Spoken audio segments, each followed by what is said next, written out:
that we have a difference between our factors and our multiples, we're going to break it down into finding all of our factors or factor pairs. So I'm going to teach you kind of a little strategy that I like to use for it. And initially, your product that they give you, always start down at the lowest factor. The lowest factor is 1. Okay? So 1 times what could give me 64? Natalie? 1 times Ellis? 64. 64. 1 times itself. That is always the first factor pair to go to. 1 times anything. Okay? Well, 1 times itself is going to give you that factor pair. And then I connect it to show that those are a factor pair. Now, is it divisible by 2? Yes. 2 times 32.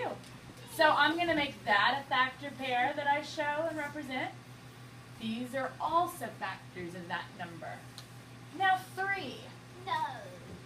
3 won't go into 64.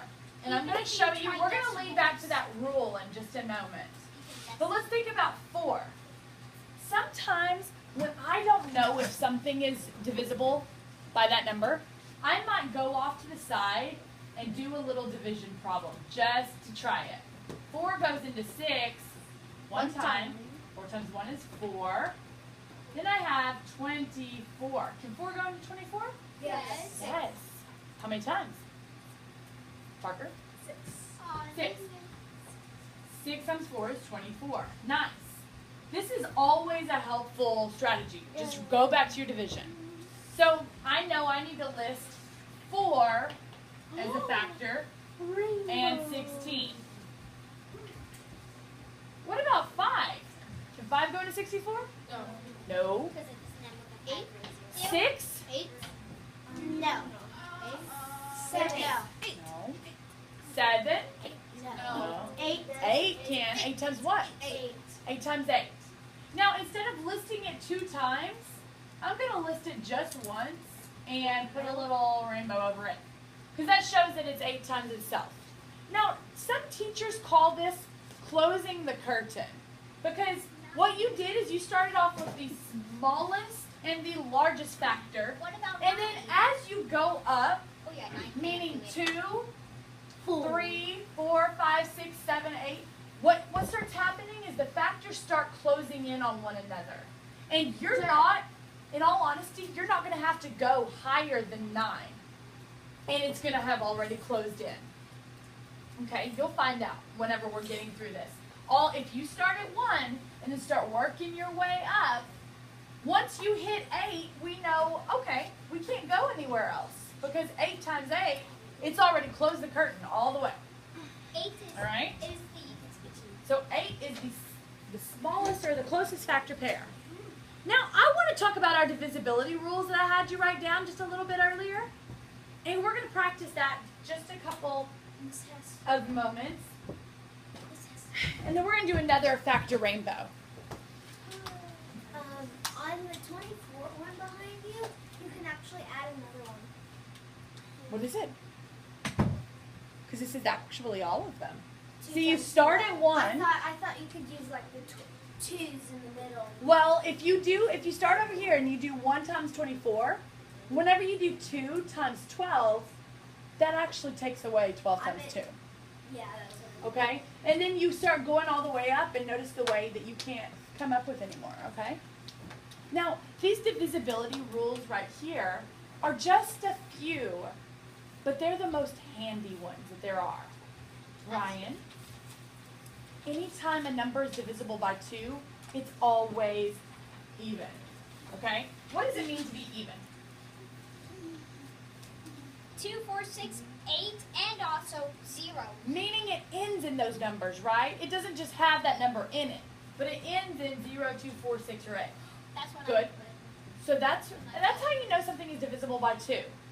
This one, however, the trick by the 3 is my favorite. Y'all are going to see that it's so cool. If my students would have used this last year and remembered it well, they wouldn't have been stumped on one problem that they were given on STAR that they ended up not scoring as high in. But if they would have used this trick, they would have gotten it pretty well. Now, what the trick says is the sum of the digits is divisible by 3. That means that, let's practice that. Give me any number. Give me a number, Brayden. 272. 272. Great number. We're going to determine really quickly if that's divisible by 3 without even dividing by 3. What that rule right here says is that if you'll add up the digits, and if those digits are divisible by 3, then the number is divisible by 3. So what is 2 plus 2 plus 7? Or 2 plus 7 plus 2? 11. 11. That equals 11. Is 11 divisible by 3? No. So this number, 272, is not divisible by 3. All right? Let's try a different one. Can I say a hard one? Just a second, Michael. 672. 672. Can I say mine again? Actually, What is- 673. You want to try 673? I think he wants to try one that's divisible by 3, maybe. Yes. What is 6 plus 7 plus 3? Did you say 16? Yep. So 13, 14, 15, 16. Okay. Oh, you Is 16 had it. divisible by 3? Yes. 16 No. is not divisible by 3. But let's go back to where he was. What do you had it? Yeah, he did. 6 plus 7 plus 2 is 15. And 15 is divisible by 3. 3 times 5 is 15. Can I? Good job. Yes, So this Michael. number that he just threw out there is divisible by 3. Yay! Now, if you don't trust it, and you're like, I want to check that, you can go off to the side and just try it. 3 goes into 6 2 times. Dang it. 6. Oh, then I got it wrong. How many times does 3 go to 7? Can I? How many times does 3 go to 7? 2 times. 3 times 2 is 6. Then I have 12. How many times does 3 go into 12? 4 times. Do I have a remainder? No. So that means it's completely divisible by 3. That's a fun, easy trick to be able to remember. That's cool. Your Can I 3s. say a number again? Yes. Can I say a number? No, just a second. We're actually going to talk about our 4s now. We don't have a rule by 4. So that means if you come across and you want to know if it's divisible by 4, I would go and just do the algorithm. Tiana, you have an early dismissal. Again? Tiana, if you'll go pull 295, that's Can our I assignment go today. to my math table? Oh, Ryan. Let's talk about 5s. Yes. What do multiples of 5 end in? 100. A multiple of 5 ends in a 5 or a 0. So your trick to know if it's a factor is if it ends in 5 or if it ends in 0. Okay?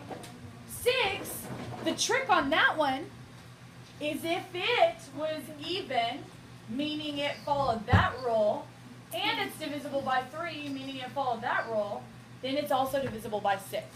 Whoa. Okay? Oh my Now God. 9, uh-oh, just press the hang up button and the answer button. Oh, Wait, what? Hang up to button. press the hang up button. And Right here. yes, sir. Answer. Now the 9's rule is the sum of the digits This is is divisible Miss by 9. Hester's room. This is a lot like our rule of 3s, except it's the 9s. Like, Okay. let's try 576. 5, 7, 6. When I add those up, what do I get?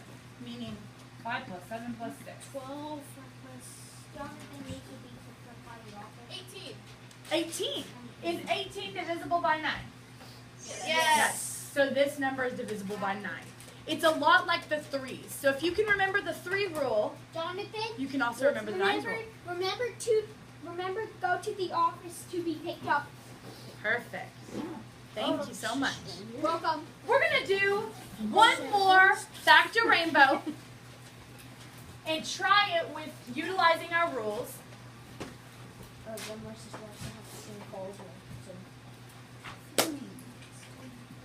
Let's try 32. Wait, we did 64 earlier. Let's go to 48. Okay, so help me out. Luke, what is the first factor pair that I'll go with on 48?